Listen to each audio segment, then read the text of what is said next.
একটি জরুরি নির্দেশনা।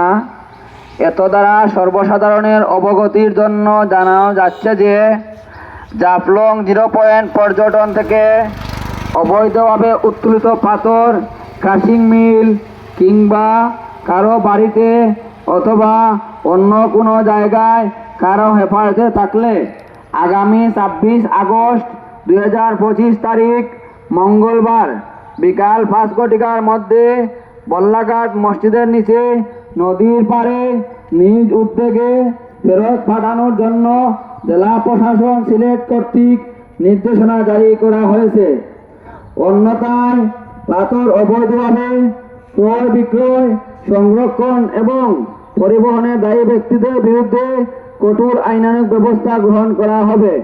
নির্দেশক্রমে উপজেলা নির্বাহী অফিসার গোয়েন্দা সিলেট।